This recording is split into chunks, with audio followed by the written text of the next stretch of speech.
Dr. Iain McGilchrist begins by emphasizing the profound philosophical consequences of the brain's division into two hemispheres. While many regard this simply as a biological curiosity, McGilchrist urges us to reconsider its importance, not just as a matter of anatomy, but regarding how it fundamentally shapes our perception of the world. He notes that, although the hemispheres are interconnected, they often operate in a form of rivalry or inhibition, with each hemisphere sometimes excluding the other from tasks to avoid conflict, a phenomenon mediated by the corpus callosum. This communicative dynamic between the hemispheres is both uniting and dividing, which is central to understanding how our minds interpret reality and make meaning. He further challenges common simplifications about the hemispheres, dispelling myths such as the left being purely rational and the right purely creative. Instead, both contribute to cognition and emotion, but in fundamentally different ways of seeing and attending to the world. Recognizing these differences is essential to grasping the current cultural imbalances that favor one hemisphere's style of perception and decision-making over the other. McGilchrist describes the left hemisphere's mode of attention as narrow, focused closely on isolated, already known items. Its strength lies in quick, goal-oriented manipulation of discrete objects, favoring control and certainty, but often at the cost of missing the broader, richer context. The left is described as quick and dirty, prone to premature conclusions, and insufficiently cautious about the complexity of the world. Conversely, the right hemisphere offers a wide, sustained, and vigilant openness. It embraces novelty, nuance, and the unknown, attending not just to isolated details, but to relationships and context. This greater breadth offers deeper intelligence, for example, enhanced emotional and social understanding, and a better grasp of the world as interconnected and in flux. Because of this, the right hemisphere fosters what McGilchrist considers a more accurate, less delusional worldview. A central metaphor McGilchrist uses is that of the Master and His Emissary, which serves as a powerful framework for understanding the hemispheric relationship. The right hemisphere is the wise master, providing broad, insightful understanding, while the left hemisphere is the emissary, subordinate yet increasingly overreaching in modern culture. The emissary's role is to execute the master's oversight tasks, detail work, administration, and computation, without undermining the broader wisdom and perspective of the master. However, in contemporary society, this balance has shifted. The emissary, left hemisphere, assumes the mantle of the master, acting independently but with a significantly impoverished understanding. This left hemisphere dominance fosters a worldview marked by reductionism, control, and a drive for power, often at the expense of meaning, depth, and true knowledge. Tracing Western intellectual history, McGilchrist identifies periods when the hemispheres functioned in relative harmony, such as 6th century Athens or the Renaissance. During these flourishing eras, creativity, science, art, and philosophy advanced simultaneously, reflecting a dynamic interplay between detailed analytical thinking and broad contextual understanding. Over time, however, these balanced periods decline into dominance of the left hemisphere's worldview, characterized by mechanistic reductionism and instrumentalism.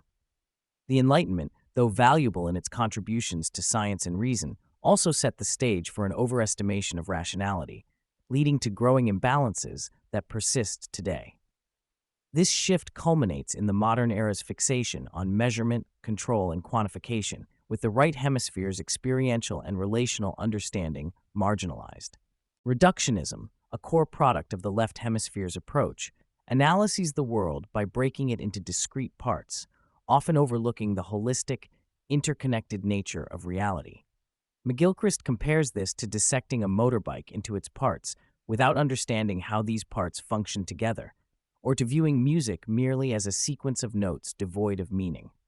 This reductive mode strips away meaning by isolating elements outside of their rich relational context. In contrast, the right hemisphere perceives the world as a web of relationships and dynamic processes where things arise through their interconnections. Employing the metaphor of Indra's net, McGilchrist illustrates a cosmos in which every element reflects and contains all others, emphasizing the primacy of relations over isolated entities.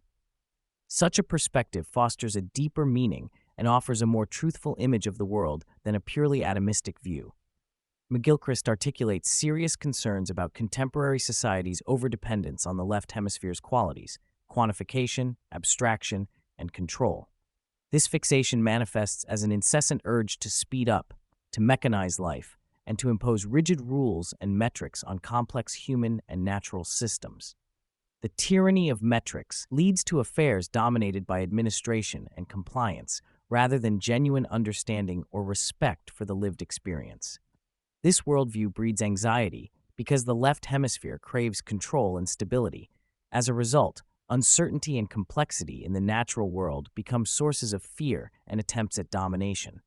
The body, emotions, and unpredictable phenomena are often viewed with suspicion or disdain, resulting in a cultural ethos that detaches people from authentic engagement with life. One of the podcast's profound themes is the nature of attention. Dr. McGilchrist elaborates that how we attend to the world changes not only what we perceive, but who we become and how our environment responds. Attention is inherently moral. It can act as a form of love, revealing and affirming the other's existence and complexity.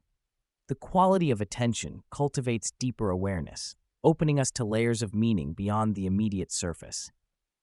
This goes beyond logical observation and taps into the capacity to experience ambiguity, emotion, and transcendence. Developing this skillfulness in attention enables a richer, more authentic mode of being, reconnecting us with the awe-inspiring nature of existence that modern life often obscures. Against the prevailing elevation of rational, linear reasoning, McGilchrist champions intuition and imagination as indispensable faculties that enable human creativity and insight. Intuition synthesizes multiple streams of unconscious information at once, allowing sudden leaps of understanding, those moments of insight crucial to breakthroughs in science, mathematics, and the arts. Imagination, meanwhile, transcends surface reality by envisioning connections and meanings that are not immediately obvious. It uncovers deeper truths, bridging the finite and infinite, the known and unknown. Though often undervalued in a culture obsessed with empirical fact, these capacities open the door to wisdom and meaningful engagement with reality. Discussing the sacred, Dr. McGilchrist highlights its elusive, paradoxical nature that resists exact definition or complete intellectual capture.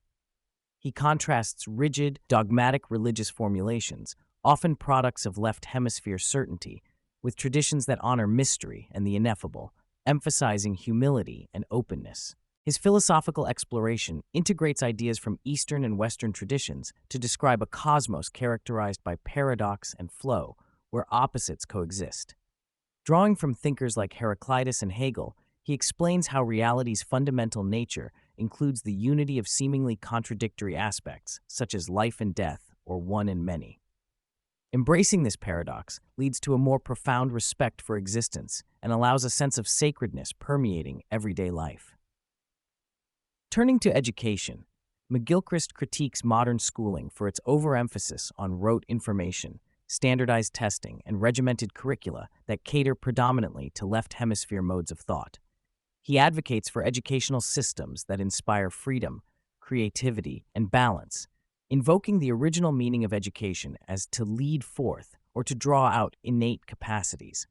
He proposes fostering skills such as mediation, flexible thinking, and empathy, along with deep exposure to humanities, arts, and the natural world. This approach would cultivate rounded human beings capable of integrating logic with imagination and intuitive wisdom, thereby creating a future society better equipped to navigate complexity and value quality over quantity. In an extended reflection on consciousness, McGilchrist challenges the materialist assertion that consciousness emerges solely from matter. Instead, he describes consciousness as fundamental, with the brain acting as a permitting valve rather than a generating or mere transmitting device. This concept aligns with panpsychism, the idea that consciousness is a basic aspect of the cosmos, with matter as one phase or expression of it. He further explores the nature of selfhood, contrasting the left hemisphere's ego-focused, discrete self with a more expanded, relational self that includes others and the broader world, as often found in spiritual traditions. Development of a mature self is seen as critical for psychological health, enabling love and connection as essential features of human experience. McGilchrist accepts paradox here too. The self is both separate and interconnected, individuality and unity intertwined.